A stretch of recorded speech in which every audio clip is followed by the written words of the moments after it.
Phew. All right. Hello and welcome to another Grit and Grime basketball podcast, episode 85. I'm here, your host, David Sago.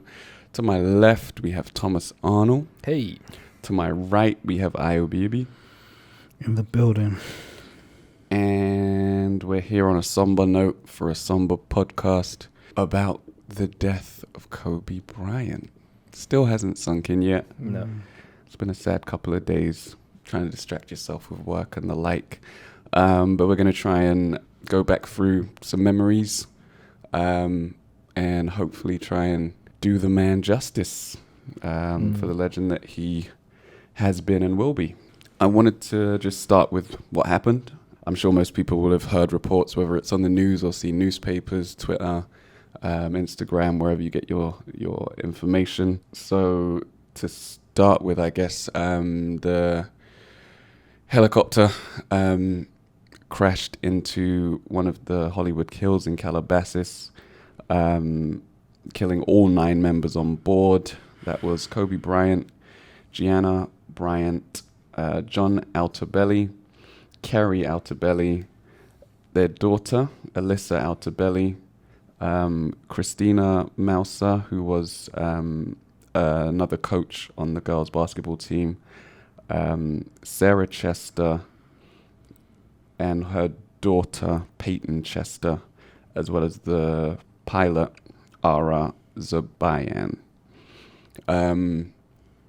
I saw an eyewitness report. Did you guys see this? Yeah, I saw that. The extremely accurate eyewitness report from the sound engineer.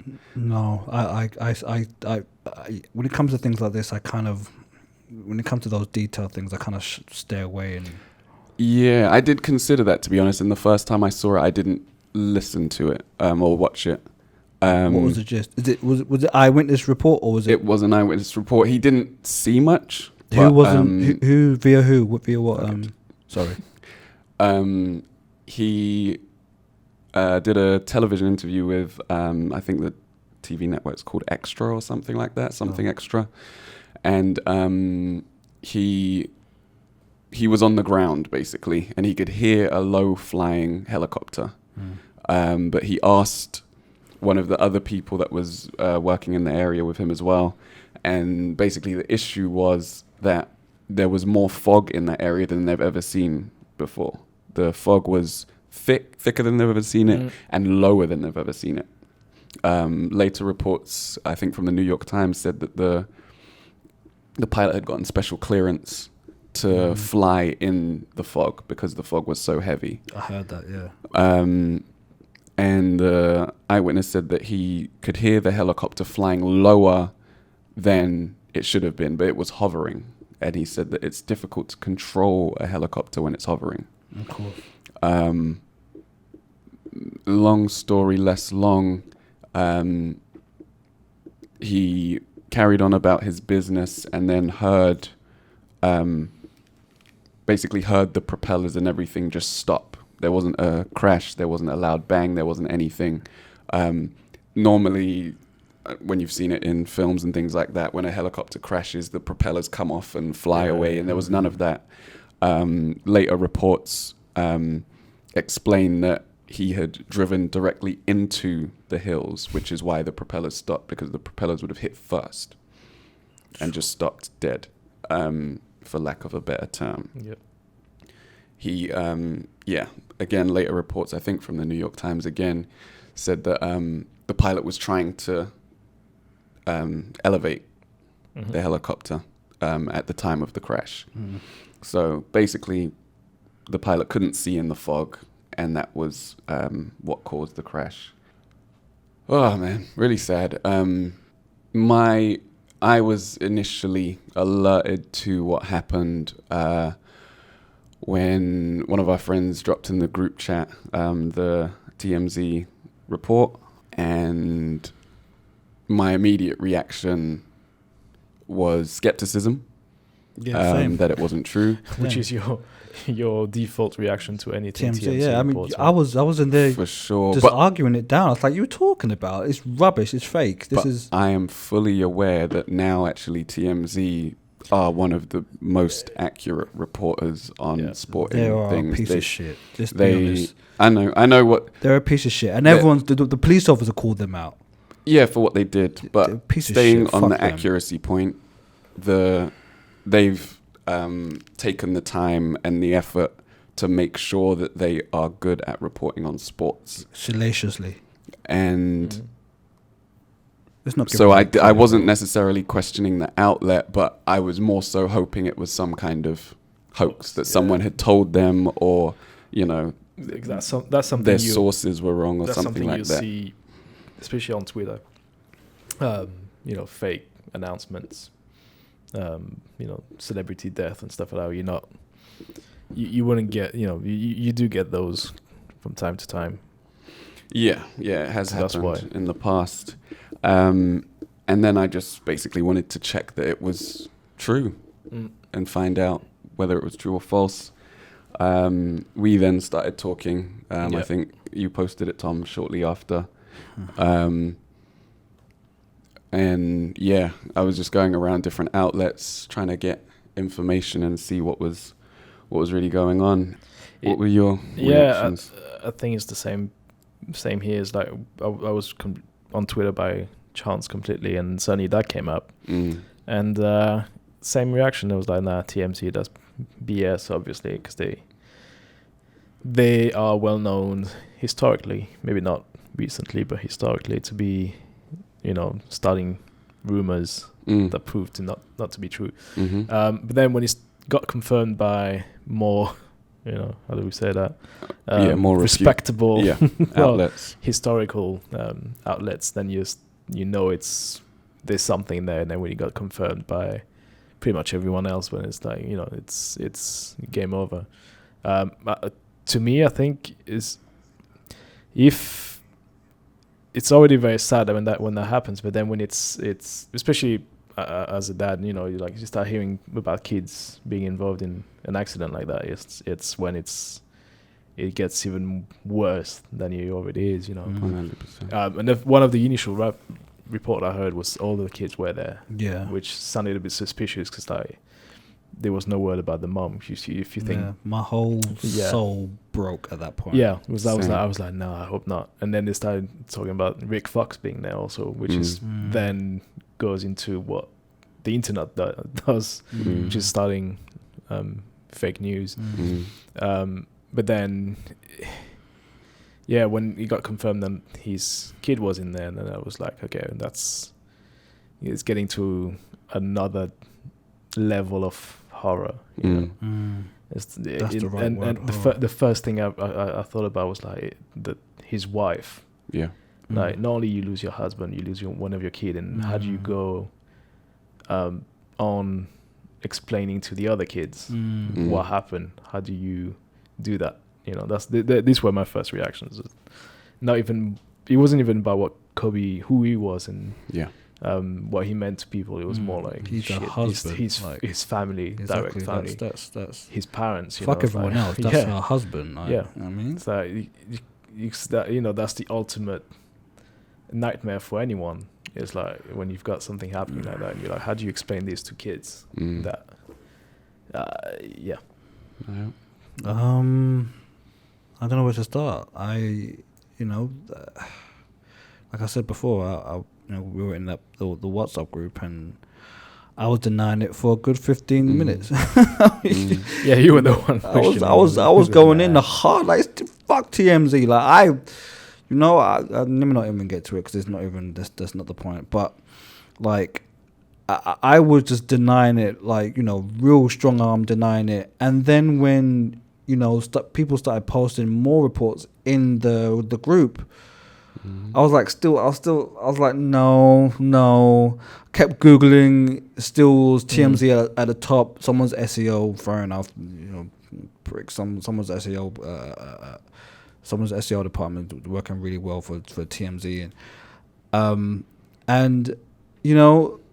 there were more reports. I think what was the report that you said that was the legit one? Is it APR? It's AF US. They're like proper legit. Oh my god! And as it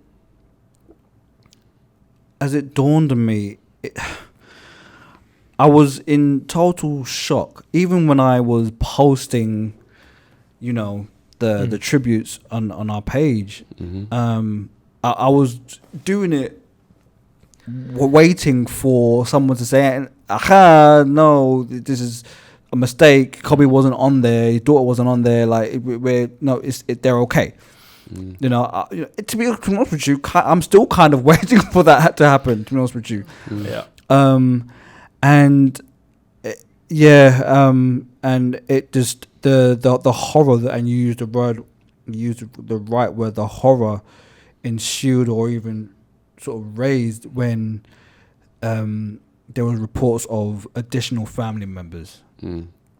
You know, like he's a kid that kids, you know, or kid or kids. Well, actually, first it was kids plural. Yeah. You know, I was like, God, what the hell?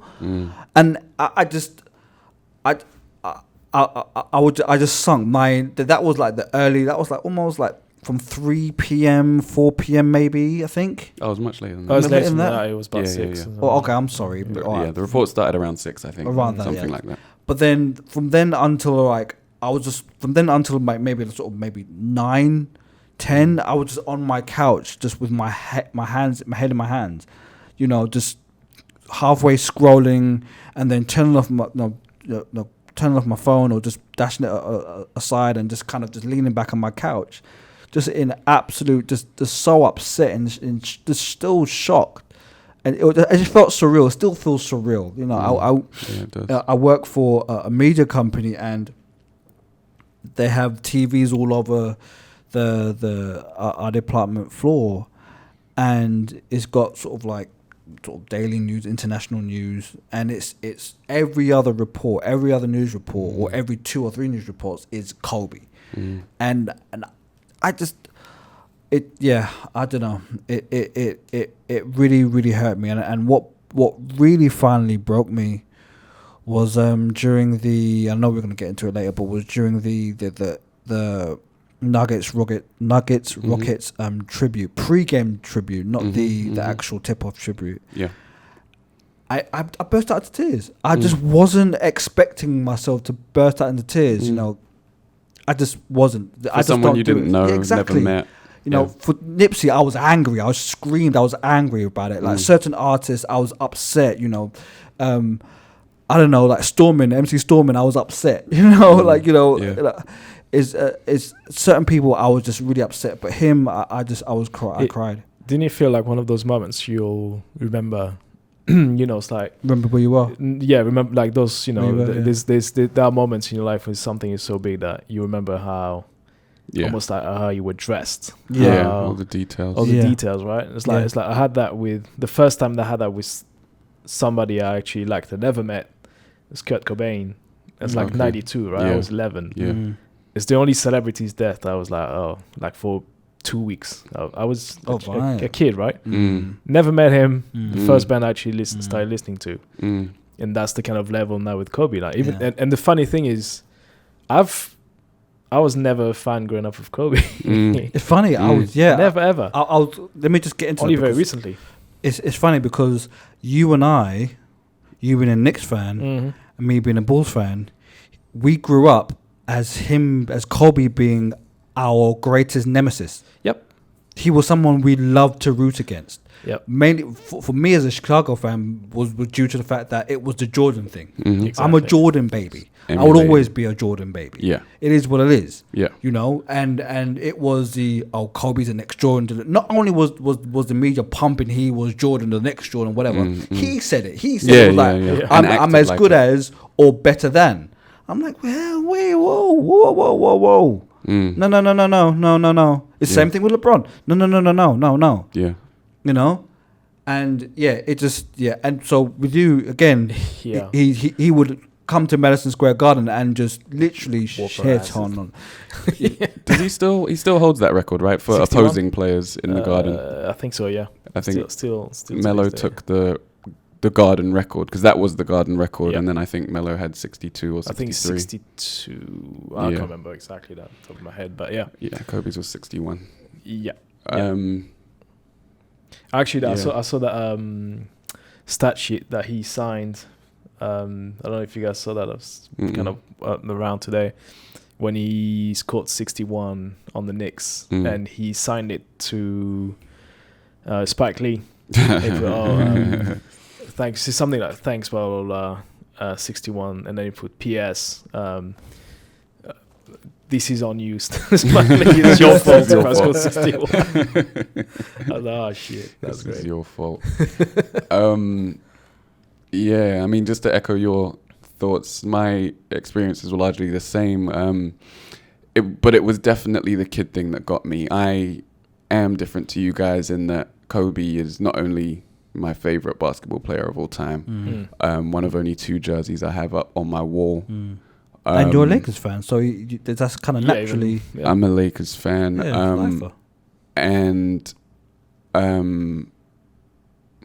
Lost my train of thought now. Well, Kobe is your Jordan. He's your MJ. Yeah. I'm a little bit younger than you guys as well. So I didn't really watch Jordan's Bulls years. I was aware of them, but I didn't really watch them. So really, Kobe was the first like superstar. Obviously, there are other great players in the league, but he was the first like super or mega star, if you will, that I grew up watching. So like all of these plays, all the highlight reels, like I've watched them hundreds of times. A lot of the time, as soon as it starts, I know what play it is. Like I've seen it all. I know the mannerisms. I know the celebrations and everything. But even with that, when I heard the news, I wasn't that devastated. I was shocked, but it was more, and this is just a me thing, right? I'm not big on, well, few people are. I'm not big on getting, sad and devastated over people that I don't know.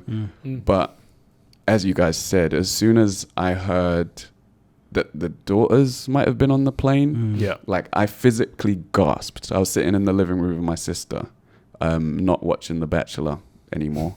And yeah, I went and actually covered my mouth. Same, yeah. And then like almost through bated breath as I was like sifting through all the tweets to find confirmation. My sister was like, "What?" And I was like, "They're saying his daughters might have been on the helicopter." And I was like, "If that is true, like I'm gonna fall to absolute pieces." So I'm just sifting through, and about 15-20 minutes later, once I saw the confirmation, first from TMZ and then from Woj, that Gianna was on the plane, that was when I started crying. Wow. That was what tipped me over the edge. And it's because we have this footage of Kobe. We had this footage of Kobe. I've seen this footage of Kobe. I'm never going to forget this play against the Nuggets where he catches the full court pass behind the back, 360 dunk on... That's I know who that is. No, it's Dante. It's not Dante Jones. I can't remember his name. 360 dunk on his head top. I think that's probably my favorite Kobe play. And we're always going to have these plays and these moments to remember him by. He was able to carve out his legacy, and we're going to get into that soon. But when you talk about the 3 children that were on the plane, I haven't watched it, but I think it's Christina Mauser's husband spoke to the news about his reaction to finding out about his wife dying on the helicopter. And I haven't watched it. I don't know if I can. I'll probably try at some point, just out of respect for him and the other victims. But when you hear about children dying, it's just awful, because I'm not a parent. But for some reason I empathize like a parent. Well, because your job is related to maybe that's part of it. Kids.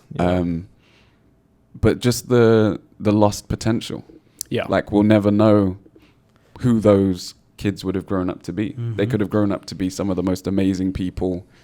They could have grown up to be greater than Kobe. Like we we just don't know, and they will never get the chance to leave anything behind. Yeah, and the manner, the way they're gone out of this world is what makes it even to me worse. Just the manner. When you start thinking about what it would have been like on the plane, when you've got someone said on, I can't remember who he was, it's on ESPN, it's like he was Chicago Bulls point guard, what's his name, he's on ESPN now. Jay Williams. He was emotional. Imagine the last minute on that flight where Kobe was hugging his daughter and yes. Well, it's not just him, is it? Right. It's not just him. The Altobelli parents and daughter, and then the Chesters as well, mother and daughter. When they crashed, didn't they? So I wonder if it was more sudden than we're thinking. But thinking about the last moments is just heart-wrenching. The only I think to me that's the most, well, not interesting is not the word, but the kind of what I'm looking forward to find out is how long between the moment they realized it was over and to their death, basically. Do you know what I mean? It's like if it's suddenly sudden, bang. I think it was sudden. Thinking about it, I think it was sudden because it seems like they couldn't see. Yeah. Which you in a twisted way, you kind of hope that's how it went down. If it's like 30 seconds. 30 seconds is a long it's a long time. Yeah. If you've ever been on a plane. Yeah, it's a long time. And, this turbulence is like, even for 5 seconds, you're like, This is, let's it makes you think. Yeah. So it makes you think if let's say 30 seconds in there, it's like, it seems like eternity, And I just only hope that it wasn't the case. That it was, as brutal as it may sound, it was. Yeah. The only, almost to kind of piggyback. I don't know. Hope it comes out right. But there's no solace to take from any of this. Obviously, no. There is no silver lining. With that being said, and there's no but, no however. Maybe from I don't know, some kind of emotional, some kind of place. I don't know. At least Gigi wasn't on her own. She was in her father's arms. Is that bad to say? Is that potentially? I mean, we don't know the situation, but I know what you mean. They were in each other's arms. If that makes in the last if you want to, they were together. They were together. Yeah. I hope that doesn't come out wrong. And I'm pleased. I apologize. The last moment wasn't by herself. I hope that doesn't come out wrong. I apologize to anyone listening to this if it does come out wrong. Please, But what your heart is trying to say is that it would be more gut wrenching if she died alone. Yes, without her father, a loved one around her. Yeah, I don't but it's also a greater cost at the same time, isn't it? So exactly. Again, to kind of bounce back on what you said earlier about Gigi, is like you never know what would have happened with her, like the other kids also, all of them. With Kobe, I think that the weird thing is that it at least we got to enjoy him for 20 years playing basketball, 20 plus, because high school and that stuff, right? Yeah. So it's always one of the things I had that night before going to bed. I was like, at least you know what? Yeah, we never get to hear from him and see what he's done after basketball, but at least we can be grateful we've seen what we've seen from him, right? We've got like you said, we've got the highlights, got all the games. Yeah. Interviews, documentaries, everything, like all the players is inspired and everything. Yeah, the mentality, So at least you can take if there's one thing that you can be not happy about, but you can be sort of grateful.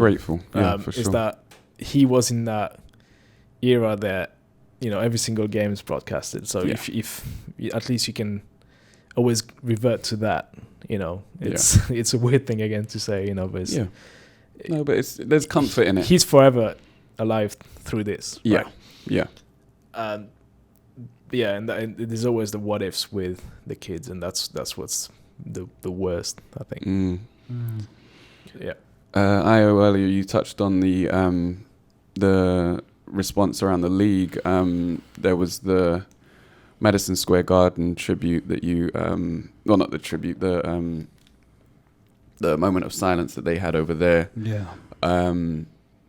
The Rockets, who were they facing? The Nuggets? Nuggets game was the first game to tip off.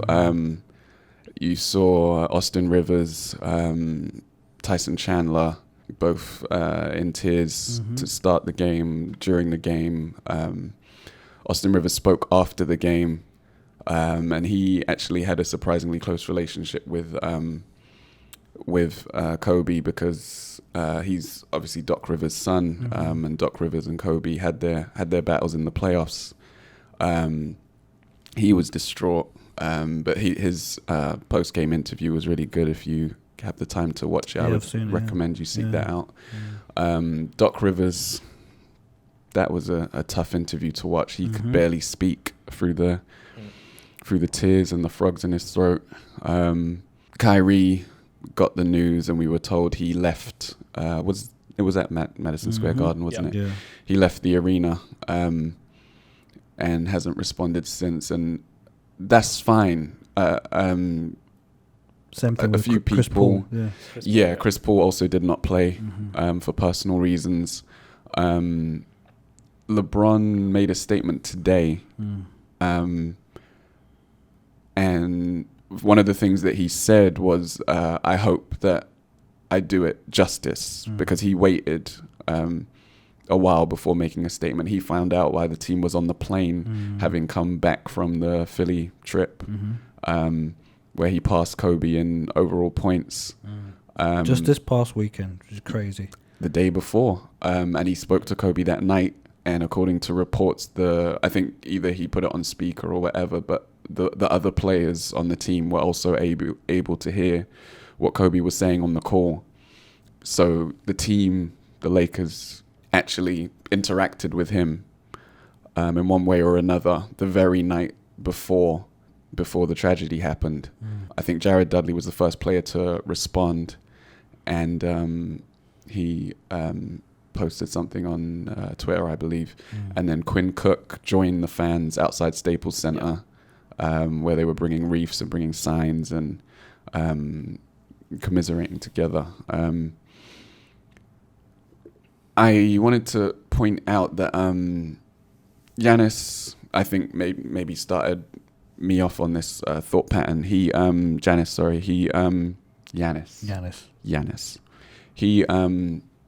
He said he wasn't going to share anything personal with the media. They probed 2 or 3 times. He did speak about Kobe and the situation and what he means to the league and things, but anytime he was asked something personal, like what was your last interaction with, what was your relationship with, how would you handle, what would you say in X situation, he said, I'm not going to get into anything personal. And I think that it's important to I respect that. I love that. Yes, I love that. That was the first time he said it, I was like, I love it. That's fine. That's absolutely his personal right to say or not say anything he wants to say on the issue. He actually linked it back to his father passing away not long ago, where he did the same thing. He didn't talk about it. He didn't talk about it. He came to work. He did his work, and he didn't address it because it's not for the world. It's not for the world, right? It's not for us. I agree. And everything isn't for us. I agree. If LeBron hadn't made a statement, I wouldn't have minded. Yes. If any player doesn't want to make a statement, if Kyrie never speaks about it, 100%, that's fine. Same.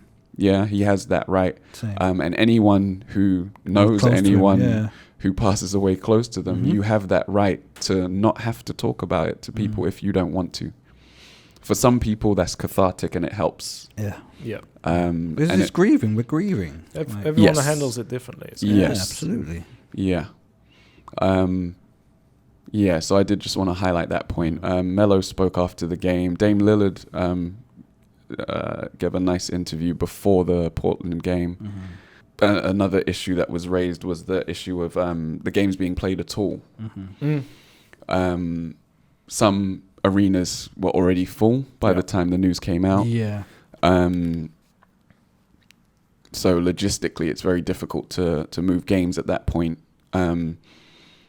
I personally don't necessarily agree that games should be cancelled. The Lakers-Clippers game that would have been on tonight being Tuesday, has been postponed, and that's fine for all involved. I think the Lakers organization requested that, and the Clippers organization obliged. So that I think that will be played at the end of the month now. So the next Laker game will be on Friday against Portland. Yeah, I don't necessarily think that games should be cancelled. And at first it was fans saying that, Kobe would have wanted the games to be played. Correct. And some people had backlash for that.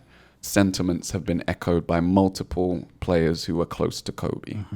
I know Melo said it, and there were others that said, so I think Austin Rivers said a similar thing. So, yeah, I'll leave that as it is. You're going to say? Yeah. Again, there were several tributes to Kobe, not only in the NBA, but around the basketball community, the global basketball community. Several EuroLeague games. Yeah. Paid tribute derby. The Turkish derby? Tel Aviv as Tel well. Aviv, Israel. Tel Aviv derby, Israel. They chanted Kobe during the game. Oh, do you talking about them? Do you see that Amari Stoudemire is now playing for Maccabi? Yeah. Yes. He was in and tears. he was in tears in the post-game interview. Yeah. Okay. They battled in the playoffs. And a couple of British Basketball League teams have paid tribute to him. I know the Worcester Wolves, they paid like a 1 minute silence during the training yesterday. I think today as well, and I think I believe they will pay tribute to him during the games this weekend. I'm hoping London Lions will follow suit and pay tribute. It will. Newcastle. Sorry, Mark Cuban retiring, number 24. Correct. Yes. I know it's not international. It's back to the NBA. But. Newcastle Eagles have paid tribute to him by putting up images of Kobe around the new arena, the ECA. Like black and white images on their TVs of Kobe, and like I think Spencer Dinwiddie has decided not to play in the number 8. 26. He's playing in 26 now. Okay.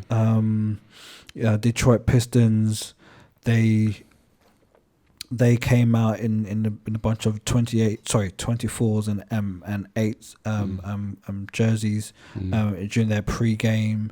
Was it Neymar? Yeah. Neymar showed 24. He showed 24 of his fingers. Correct. And pointed to the sky. Oh, Trae Young. Trae Young, I think he was Gianna's favorite player. Correct. She had come to see him. She'd been to 3 games this year. She saw him twice and Luka once. Those were her 2 favorite players. And I think during the sort of it's like Super Bowl week, I believe. Yeah. Okay. And they sort of during the sort of festivities. Pro Bowl. Pro Bowl. I don't really know much about that sport. Yeah. But during the sort of festivities, like today, I think yesterday they paid tribute to him as well. So throughout sort of the sporting world and basketball community, global basketball community, Kobe was loved, feared, respected.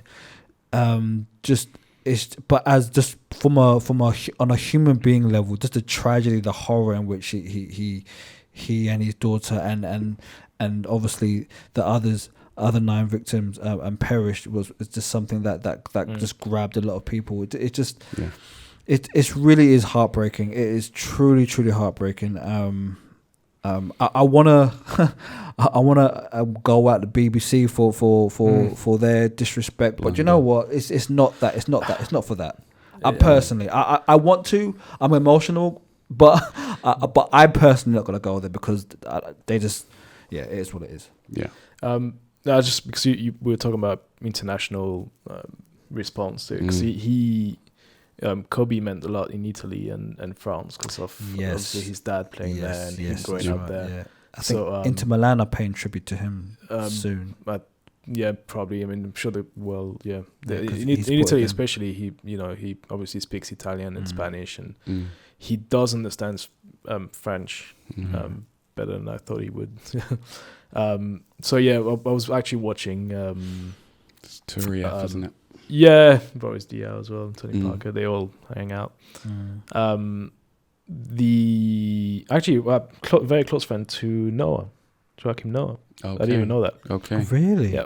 That kind of makes sense, though. Well, they're all very yeah, that makes sense. I mean, if you think about it, if they come from a particular, they come from a particular cut from a cloth. Yeah, I wanted to say that, but I wasn't really sure if that was the right term to steal use. it from you. Fine. I respect it. But no, Kobe would have done right. the same. It's just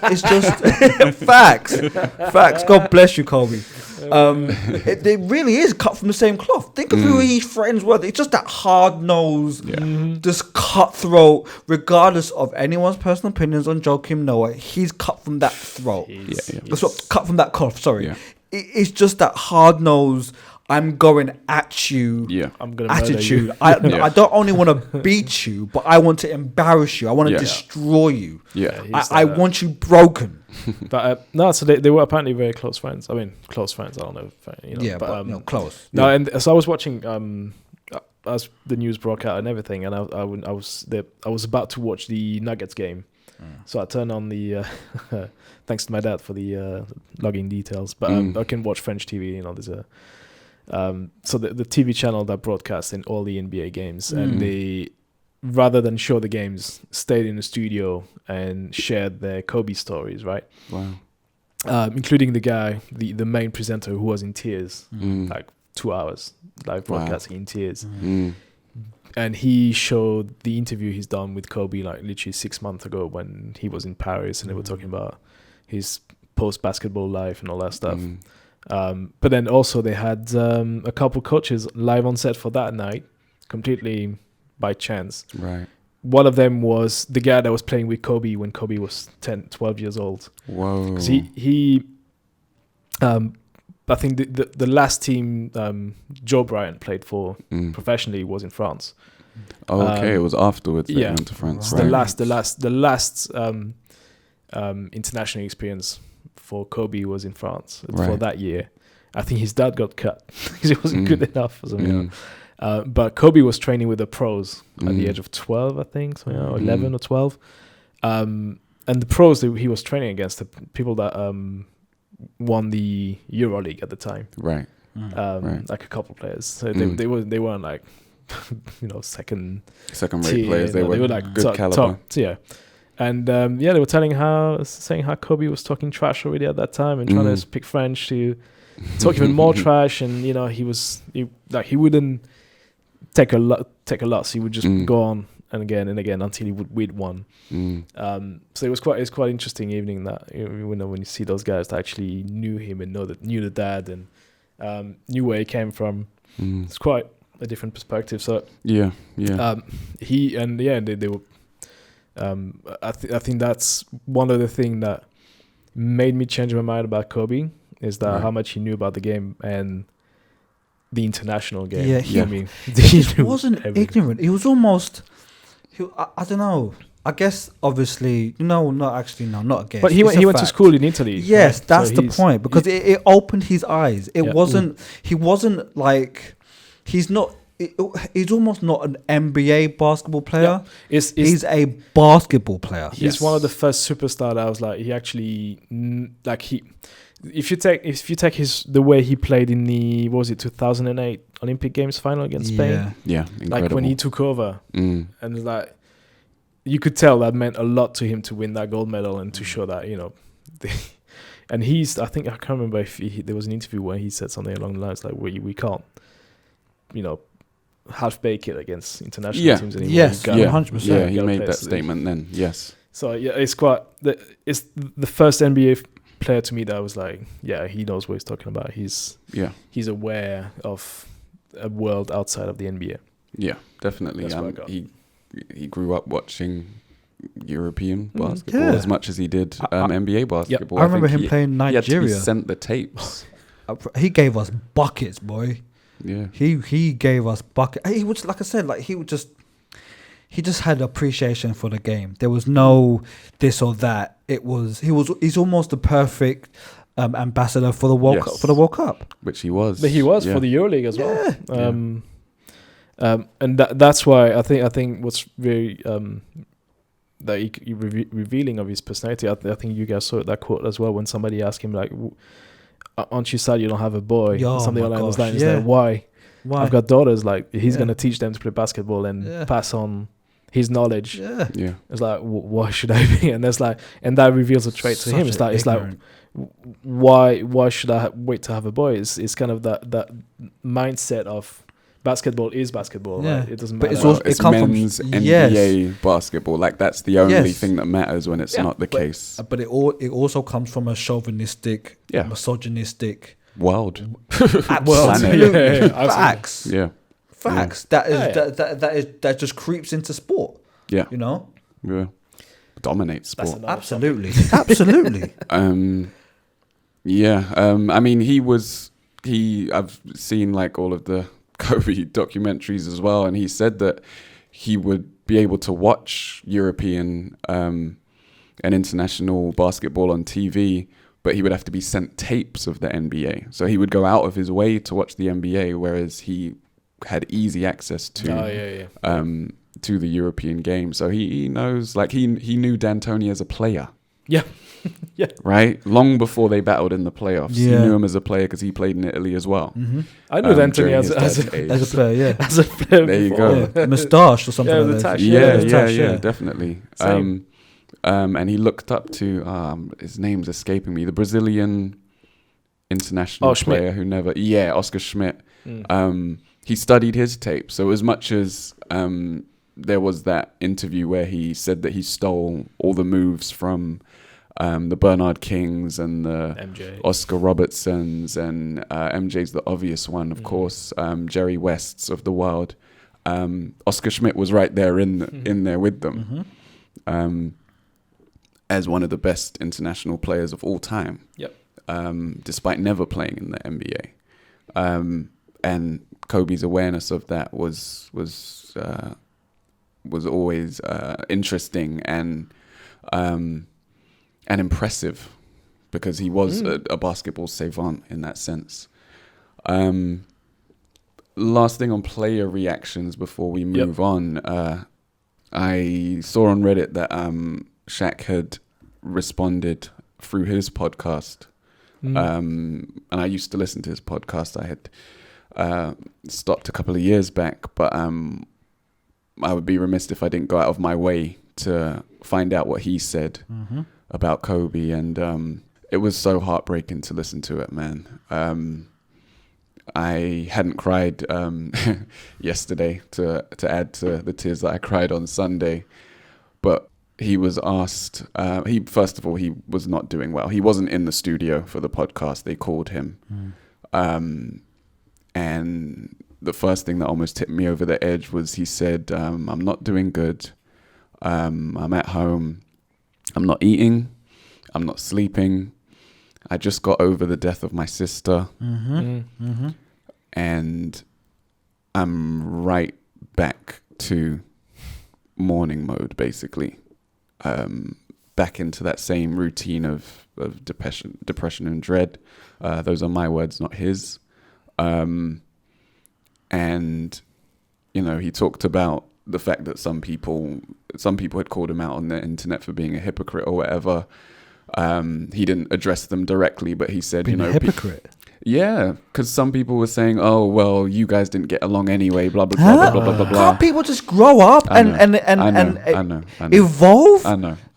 What is wrong with you? We don't have to give trolls time. Don't feed the troll. But we don't have to give them time. And just hate. He didn't address them directly, but he said, like, look, I have brothers. I have lots of people that I work with who I consider family.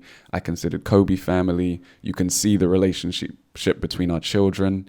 Even when we were going through the thickest of our disagreements and conflict, whenever I saw his family, it was always respect. Like it wasn't a thing where it was essentially a work disagreement. It's work disagreement on how to do things, how to get to the same goal, but two different ways. Yeah, and that's all it was. Even the split it didn't come from Kobe that Shaq had to leave or anything like that, and he knows that. They've addressed that. Yep. And he was asked, is there anything you regret, or anything you wish that you had done or gotten to do or say to him before he passed? And he was just basically saying, I wish I could have said more. Like, you have these relationships with people and you care about them so much, but you don't always show it. And that's something, especially as men, there's a culture of, especially with black men as well, there's a culture of not showing your feelings and pride, not crying in front of men, not showing any weakness. A lot of it does stem from pride. You're right, Io. And I watched that game. He was just basically saying that he is now, with those two big losses in his life, that he wants to make sure he talks to people more. That he doesn't just keep it, small talky or keep it short with people. That you really, talk to people, appreciate them, and I think that's an important message for everyone to learn from this. As we've said, there was 13-year-old girls on this helicopter. Nothing's promised, man. Nothing's promised. Kendrick Perkins buried the hatchet, or at least tried to bury the hatchet with Kevin Durant through Twitter, and said, whatever it is I did to offend you, I hope it's all water under the bridge. I just want to move on from it, basically. And that's another message to take away from the situation. Yeah, it's all it's crazy. I'm just on a lighter note, though, thanks that thing you shared. There's the first time I actually laughed out loud. Yeah. What get it back up, man. Let's tell the people what we're looking at, man. Because that was, let's share with the people. Let me get us on the Grisam as well. Yeah. Was it Perkins also? Though? Yeah. So after Kendrick, a while later, I think that night, after Perk said that he couldn't sleep. With the news, and he I couldn't sleep either, personally. I was up till about 3 a.m. Same. And he said that he was gonna go. He feels like going outside to shoot some fadeaway jumpers as a tribute to the Mamba. And then the internet. So the internet took over, and there was one dude in particular that said, "LOL." You're about to go out there and shoot bricks. And then people were talking about his neighbors complaining and waking up from a sleep. And there was all kinds. There's the meme of the guy shooting jumpers in the gym and just missing every single bucket. And just all kinds of hilarious stuff. What about the one where... I hope he took it in good faith. Smile if Kobe gave you 40. Yeah, that's a historic meme. Can you please bring that up? That's a historic meme. So you got the image of Rajon Rondo, Paul Pierce, Vince Carter, Steven Jackson, Chauncey Billups, and Jalen Rose all posing for a picture. And some funny person, this is a couple of years ago, posted smile if Kobe dropped 40 on you, and then you have the historic Jalen Rose with the 2 smiles for the 2 40s he caught. Yeah. No alcohol involved. For the 81-point game, man. And it's good to find places and things that you can laugh about in these situations. Actually, fair enough, the one thing that kind of not saved me, but kind of helped out, moving along and all that stuff is somebody put I think it was actually what's his face, Ron Artest. Well, Meta World Peace. Meta World Peace shared the video of himself. You know that post game conference when he won the title. He goes, Kobe, pass the ball. And he posted that, and it's like, oh, this that's what Kobe meant to me. And, it's like he actually gave me the ball. Yeah. Because he was the best teammate ever and all that stuff. And I was like, I actually started laughing because I was like, oh, that's actually, yeah. So, since we know each other, how many times have I said, he never passed the ball. Hey, man. Like Kobe.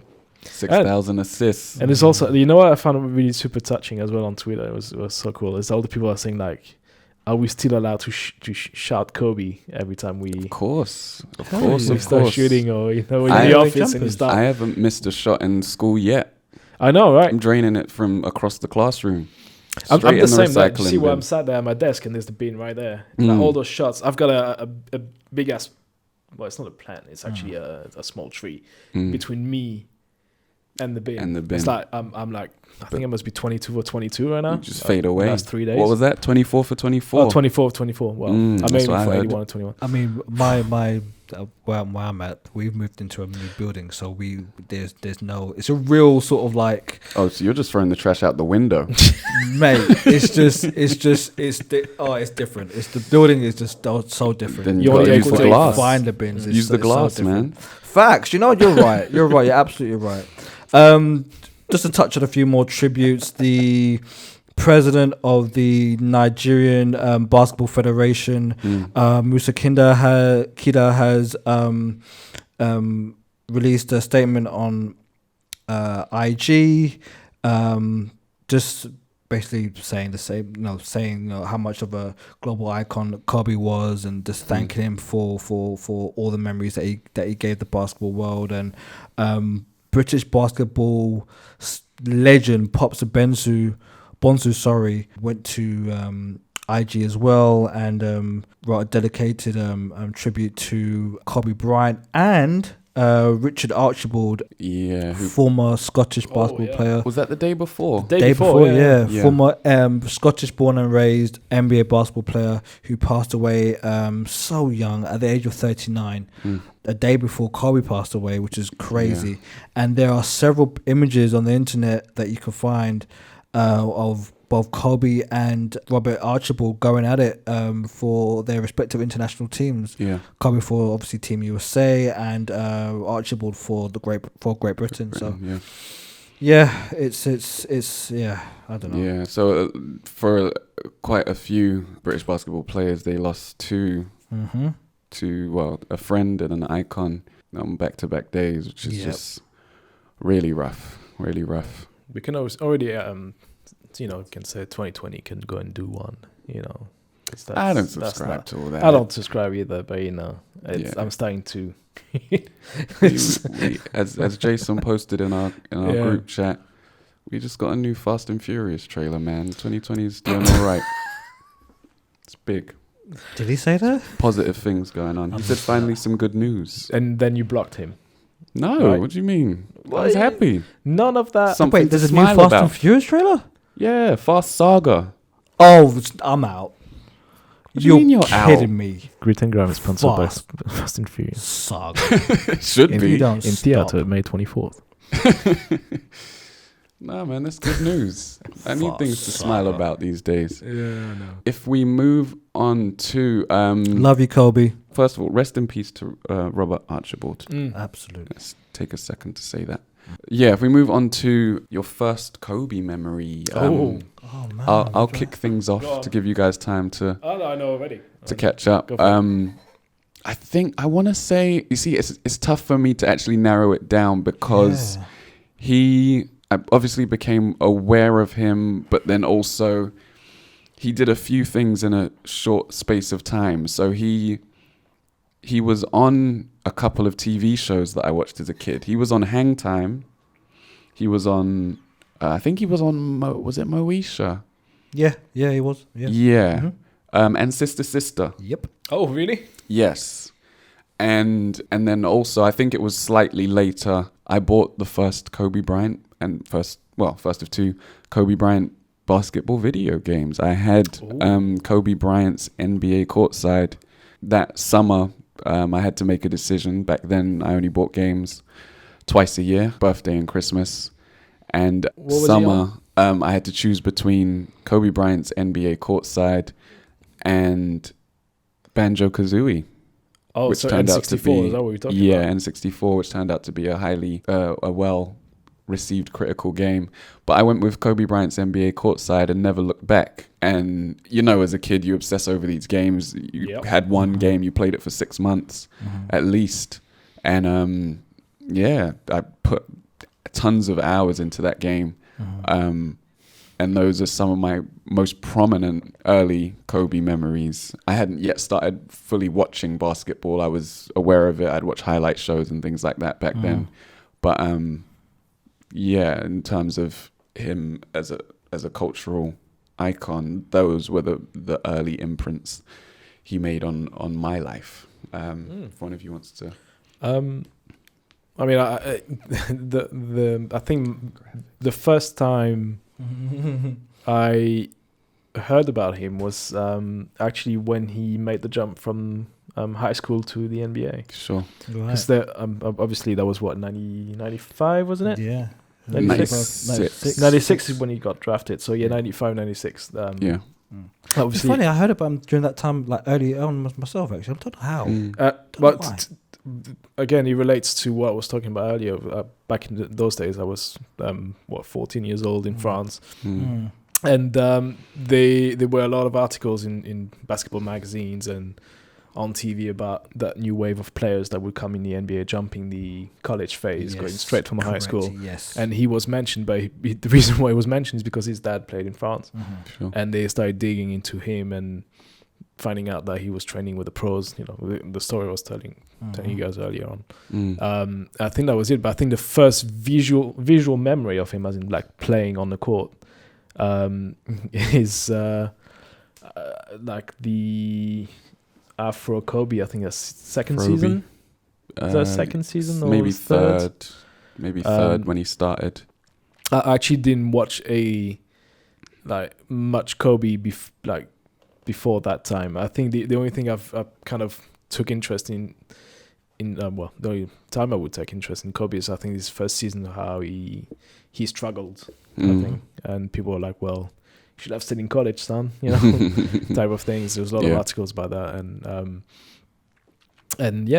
I think that's how he came up for me. And I think I think it was in the season, like third season or fourth season, that he signed a deal with Adidas, and he's got the crazy shoes. I think Crazy. I think it was the look, the crazy 8 with the fro. Yeah. And I had actually had a poster in my bedroom with him dunking with. Right. I don't remember what game that it might is, be the All-Star game poster. No, that was a Lakers jersey on the purple one. Yeah, but they used to wear. Oh, it's true. Lakers They used to until All-Star like game. 2000 something, right? I think it's that Forgot one about from that, the angles, like from the top. Yeah, from the top. Yeah, looking. Yeah, Yeah, that'll be that. And the funny thing is, as I said, I wasn't a massive fan, but that photo I thought was amazing, so I was like, I had to put it up. But again, I was like, it's Kobe. Don't like it. The hat. Penny Hardaway next to it,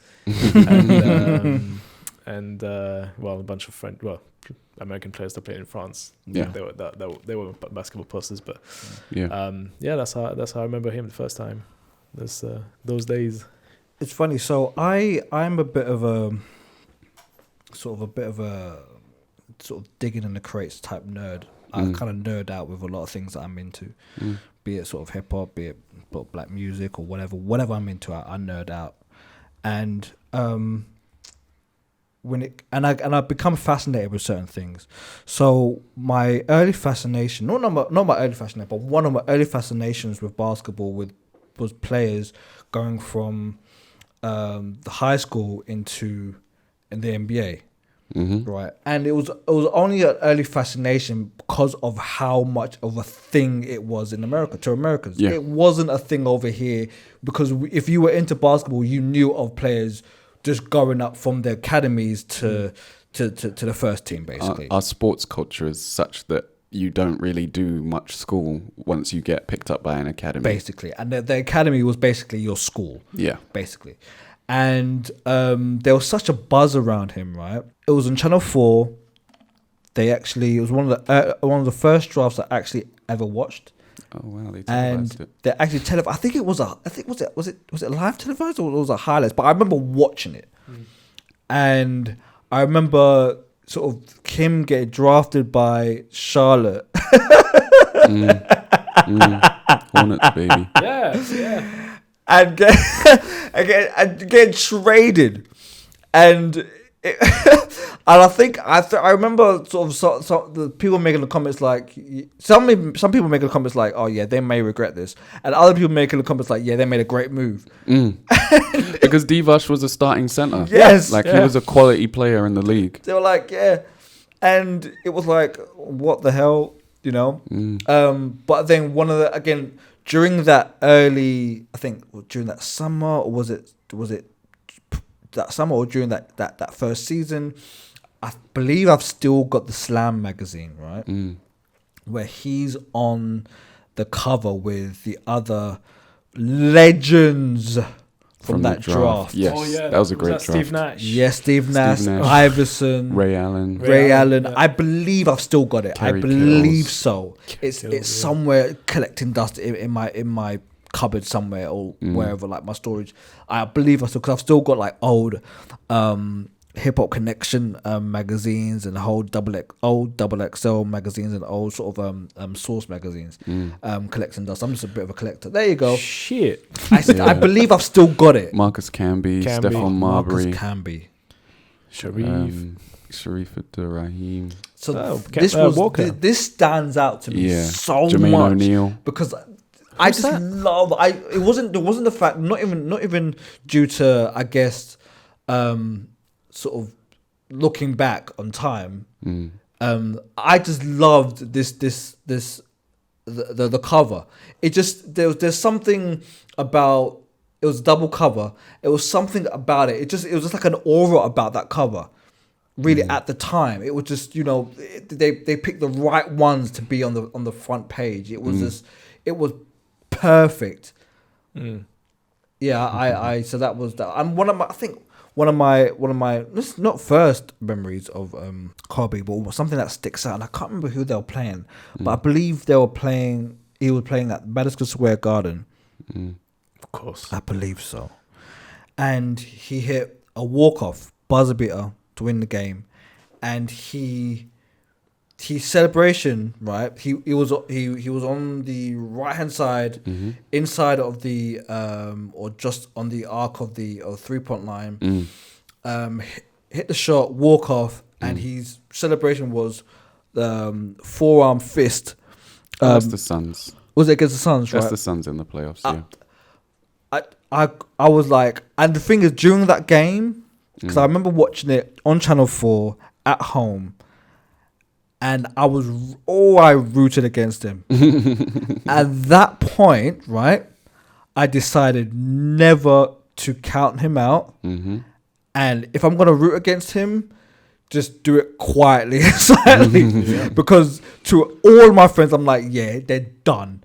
They're not winning this game. Like, you know, to our little basketball community that I was in, like, they're not winning this game. Like, it's done. It's done. So, yeah, I remember that vividly, and I'm just feeling like I can't believe he hit that shot.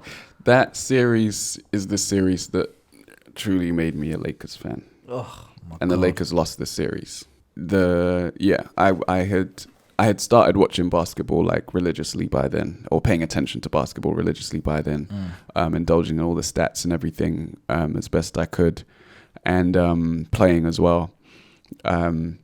And I was actually fond of the Suns as well, because I just loved the way that they played. I loved the way that Steve Nash ran the offense, and I've actually Tony got had a them Suns top jersey after that. They were an amazing team to watch. And Mr. Johnson. Obviously, I still had a strong like for Kobe and his game and his style, but I wasn't yet like committed to calling myself a Laker fan, really.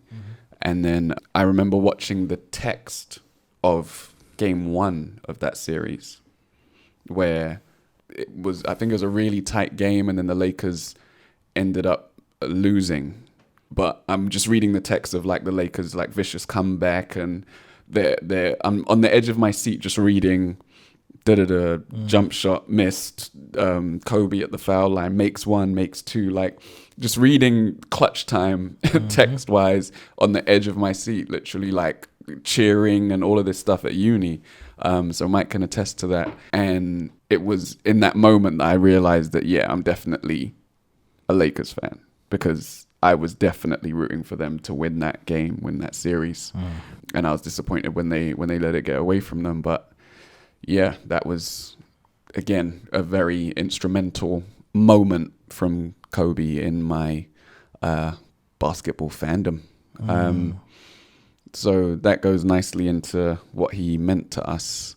And we are running a little long, so I'll try to be brief. But we were talking earlier. We were listening to the Zach Lowe podcast in his tribute to Kobe, and one of the things that he said was that he doesn't quite understand why Kobe became the iconic figure to come out of his generation, because there were players that were equally as great in Tim Duncan and Shaq. LeBron came afterwards, but there's still sort of a disconnect in the reverence that people have for Kobe compared to other players since Michael Jordan. Because he was exciting. And yeah, and it came down to the excitement of the win or the fail. You knew he was going to go full throttle, and you didn't know if he was going to shoot the team out of the game or fire an undermanned team to victory.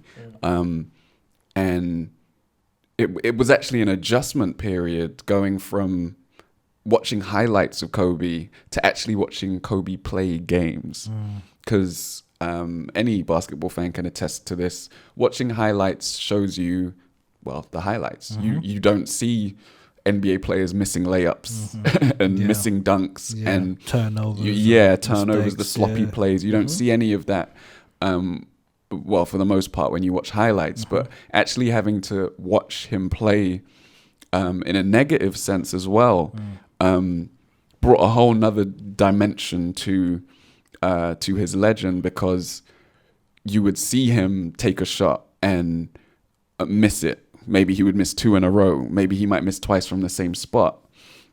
But his mentality was such that he didn't give a crap about missing a third time or a fourth time or a fifth time, because he knew that even sometimes in the misses, you're breaking down the defense, you're breaking down your opponent, keeping them off balance, pulling up in ways they're not expecting. He was a real all or nothing player, but also going full throttle, cerebral. Yeah.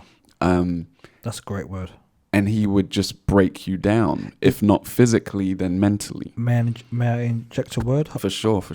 He was almost, and I hope this doesn't come off sounding bad, he was almost like conniving.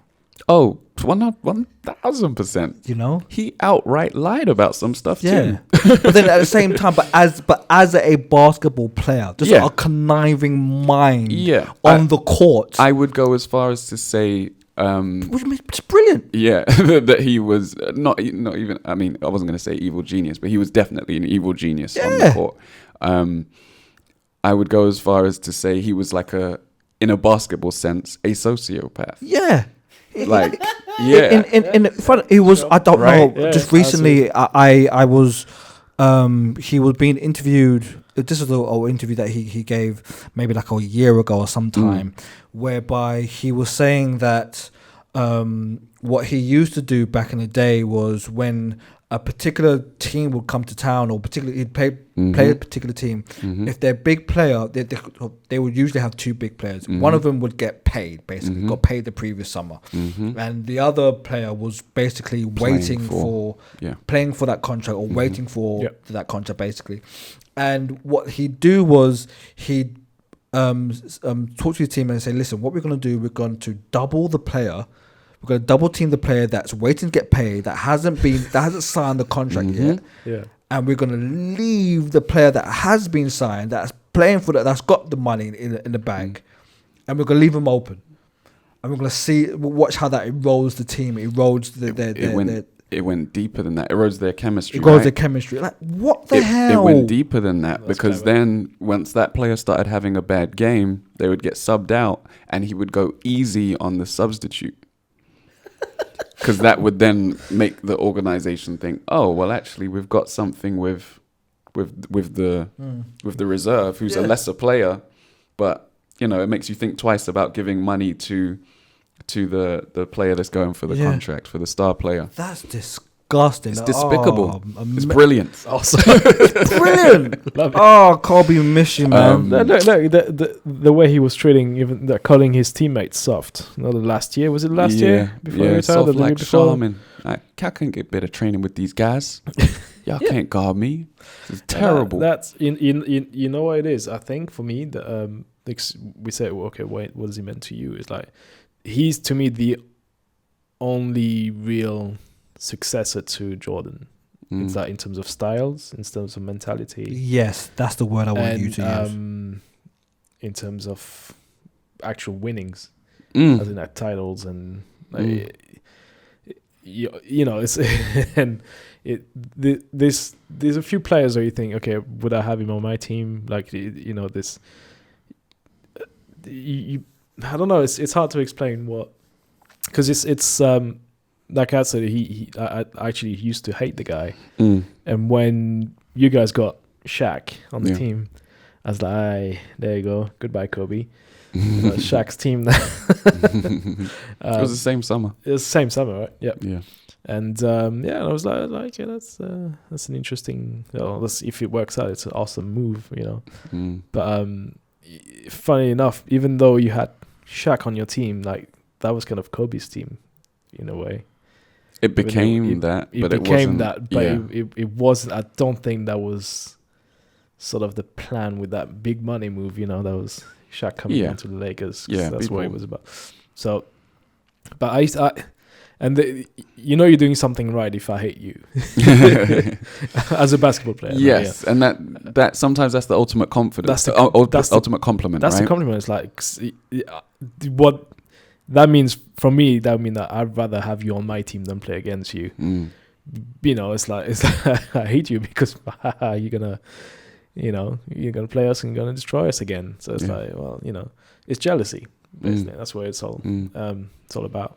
Yeah. So there's only quite a few players that went into that same category as Kobe. MJ at the start, but then I realized that fine. And then Kobe definitely until I think what broke it for me is when he scored 81. I went. A few people have said that. That's cool. They were like, okay, this guy's. I remember waking up that morning. I was like, huh? What? And it's the only time in my life that I actually went on eBay and got a bootleg copy of the game from someone in America that put it, like burn it onto a DVD or CD or whatever. Wow. And I watched the entire game because I couldn't. When was that? 2006. Yeah, it was 06.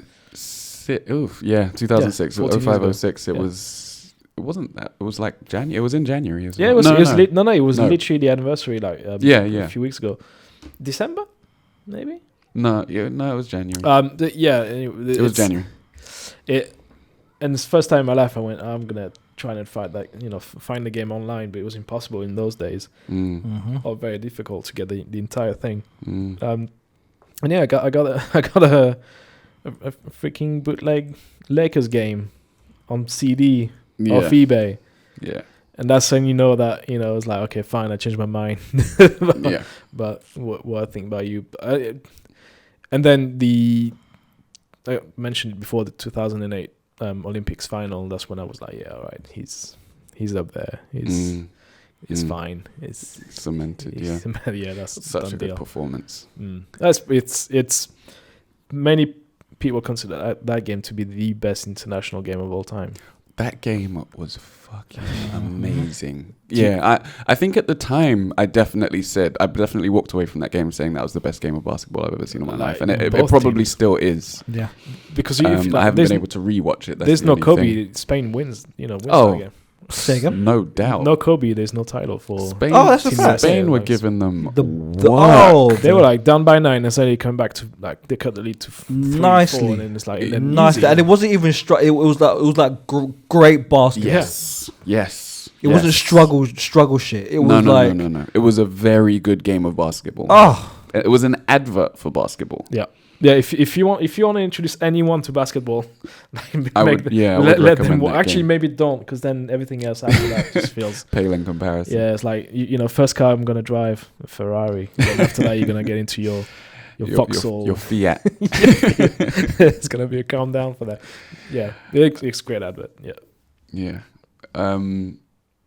So I did want to talk a little bit about Kobe the man. So he retired in 2016, went out of 60 points, Mamba out, and 2 years later he won an Oscar. Ooh, so before there's a French newspaper that actually interviewed the guy who played defense on Kobe for his last game, because that was against the Nets, wasn't it? I think. No, it was the Jazz. It was the Jazz. Oh. No, and they got that guy off they got him on a 10-day contract from the G League. Oh, was there a 10-day guy playing? There was a 10-day guy, and it's like, oh, your first game's against the Lakers, and he went, oh, okay, cool. And he was like 3 days ago, I was playing some unknown someone in G League, and then the first or second NBA game he had to play was against Kobe's last game. It's like everyone was watching me trying to guard the guy who we knew was going to take about 50 shots.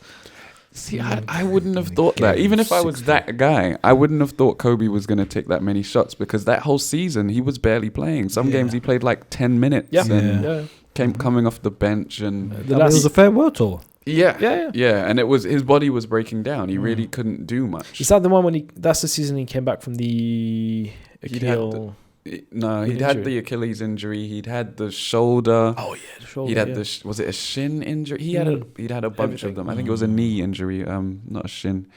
So I wouldn't have thought he would have played a ton of minutes, but I was wrong. 100% wrong. Anyway, sorry, carry on.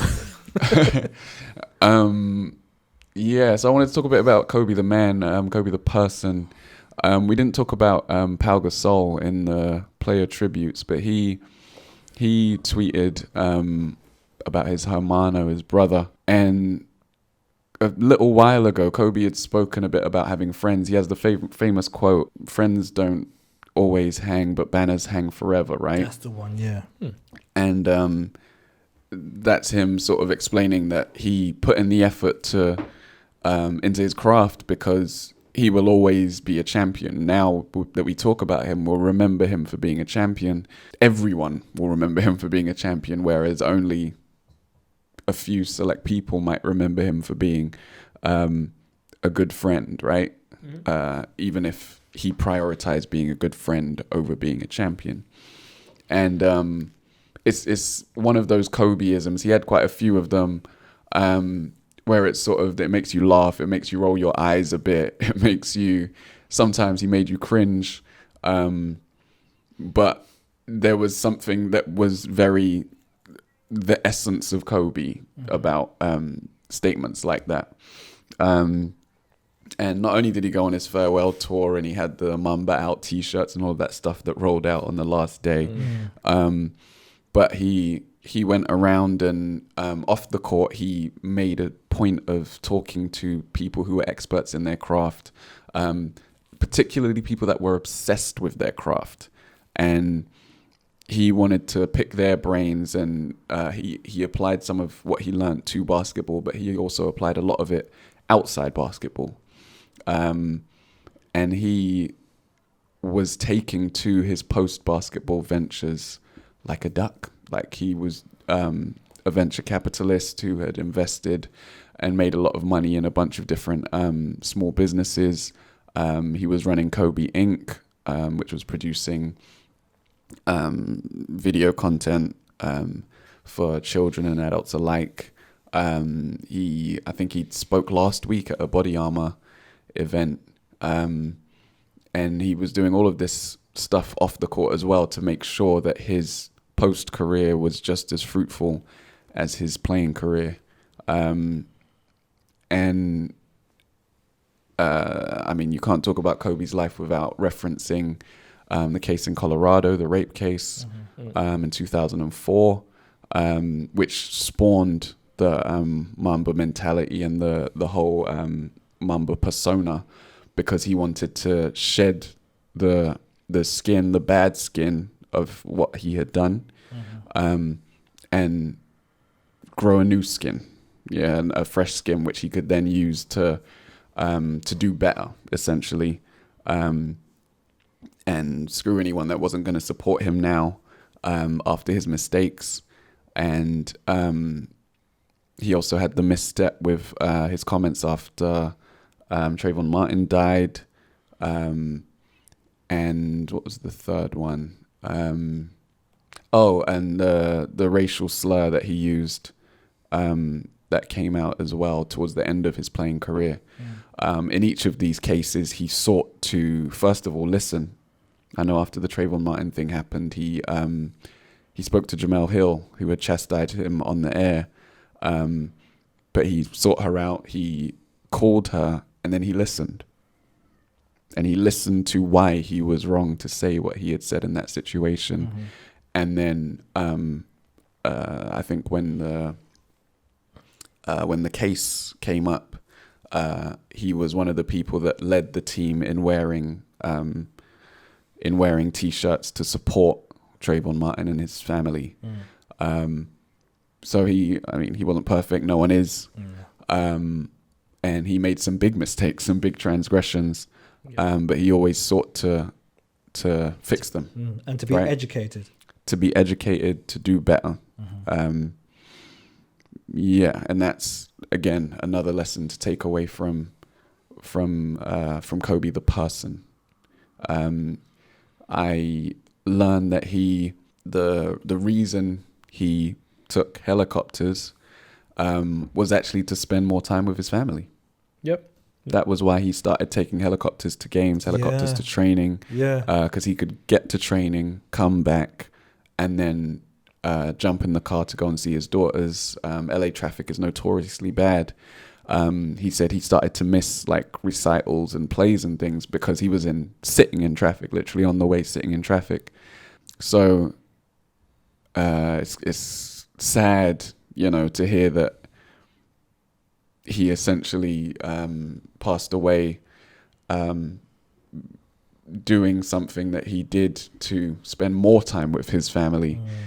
But then actually on the way up here, I picked up the Evening Standard because they had a tribute to Kobe in this evening's issue, and they revealed the detail that I hadn't heard anywhere else, which was that Kobe and Vanessa Bryant had made a pact to never get in a helicopter together, so that if anything ever happened, there would be one of them to succeed the other. And it's the foresight is almost eerie. Two other things, I'll keep them brief. Tracy McGrady called the jump and he was in tears, and he said that actually when a young Kobe, not a family man, Kobe, said that he wanted to be a legend and die young. And that's another thing that's just totally eerie about this.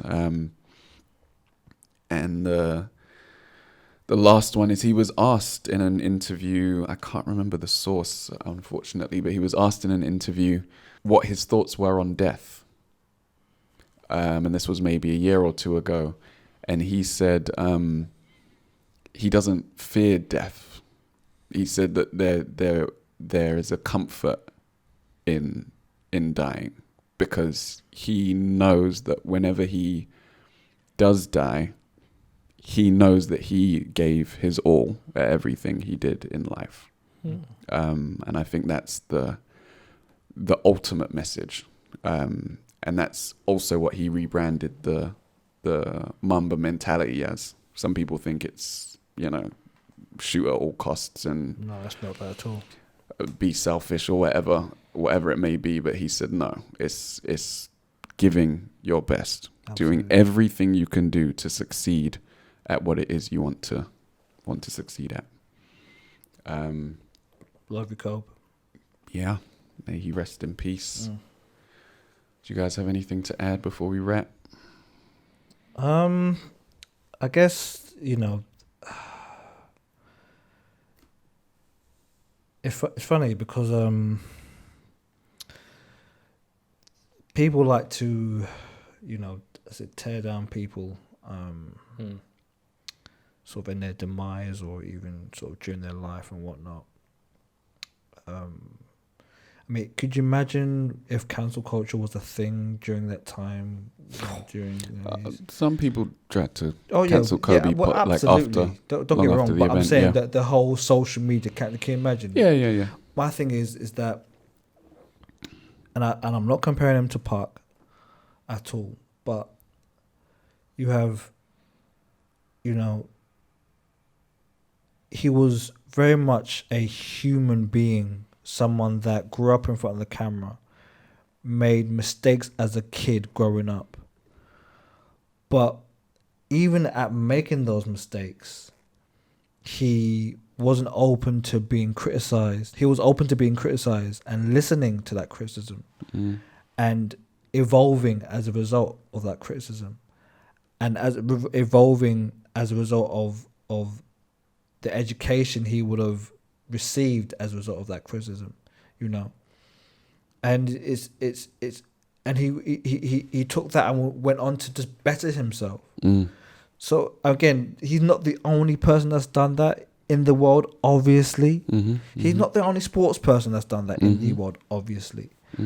But I guess what the point I'm trying to make is, if such a icon in inverted commas, sports icon or whatever you want to call him, can do that, then the next person can, and the point I was trying to make earlier about him being sort of more of a basketball player than an NBA player, I say that because he had so much respect for the game, and he didn't care who was playing.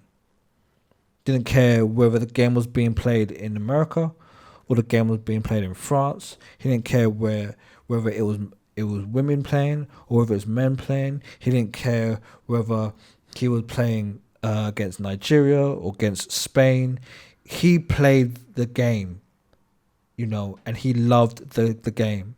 And, a lot of NBA players that play in the NBA, not even call it NBA players, a lot of players that play in the NBA should really take him as an example, and not only players that play in the NBA, but players that play basketball at all levels across the world can take that as an example. Like you play and you have respect for the sport, and there's no disrespect to women. There's no disrespect to age or whatever or what league. You respect the game. You love the game. And that's it. And he's someone that really did that. And yeah, for everyone in the basketball world, my condolences to everyone, because we all felt it. Yeah, I think to me it's a bit broader than just basketball. I think because we touched on this earlier on about the fact that his kid was in there with him. And like other families with their kids also, is that life is so very short. Is that, and you shouldn't concentrate or spend too much energy on being negative or putting down people for mistakes and be too judgmental to others. It's like it's life is too short for this stuff. It's things that you learn as you start reaching a certain age. The thing I was thinking about right after it. I was like, shit. At least I'm okay. I'm there with my kids, and I have. Sometimes you complain about life and how you work too much. And, of course. But then you kind of forget what it's all about. It's like people around you, and he, as you know, as a human being, was maybe polarizing to some people. You know, like that journalist that published the rape case after an hour of him being dead. Online, do you see that? Washington Post, I think. It's like, okay, sure, that's part of that Kobe as a whole, you know. But there's a time and a place. Like, it's not the moment right now, sure. And obviously, because you want to attract buzz around you, and you concentrate on the negative. But that's exactly what you shouldn't be doing, you know. So yeah, there's always positive to be learned from, you know, even someone's tragedy like that. Is that and again, that's what I was saying earlier on. Is like, look, at least we had the privilege and the luck to live through that and witness him as a player. So you can't. Yeah, it's extremely sad what happened, but at least some sort of positivity with that is that you got to see this. Yeah, you got to see the 81 points. You got to see the crazy plays. You got to see all of that. You got to see also, you know, that video I loved about him is him teaching Gigi on the sideline. Yeah. That very famous one that is going around right now. It's the last meme. The last one. And it's like, and that's my favorite video of him.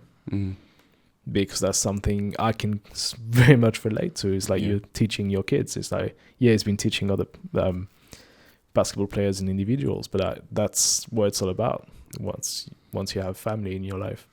So, you know, it's, if there's one thing to take away, it's like, let's try to be a bit more positive and trying to be, you know, reach excellence in whatever you do. Yeah. And that's what he was doing. That's what it was all about. So, YOLO. Take that out. I'm leaving in. I'm not even going to outro the podcast. That's going to be the last thing said. No. I'm going to splice it and put it at the beginning. Just keep it as a soundbite. Please. Tom's YOLO. Please. Jesus. Do us that solid. No. All right, so I guess we will wrap things up there. As always, if you are struggling at the moment with this news, or if this compounded something else that's going on in your life, do seek help however you need it. If you need to speak to people, then do go out of your way to find the right kind of therapy for yourself, the right kind of counseling that you need, whether that's from friends, whether that's from family, whether that's from strangers. Do take care of yourselves out there, and that's whether it's because of this news or because of something else. And as we've said throughout, just cherish the moments you have with the people that you love and care about, and let them know you feel that way. Absolutely. Yep. Doesn't matter whether they're relative, friends, doesn't matter. Just tell them. Yeah, especially your favorite podcasters. You know, male, female, black, white, doesn't care. We don't care. Just tell them you love them, man. Yeah. Please. True. All right. So that's it from us. I'm not going to do all the other stuff because it's not really a time to promote. Yeah. So from me, David Sago, from Thomas Arnold. Bye. And from IO, B. Cold, man. Thank you. KB, 824. Thank you, King.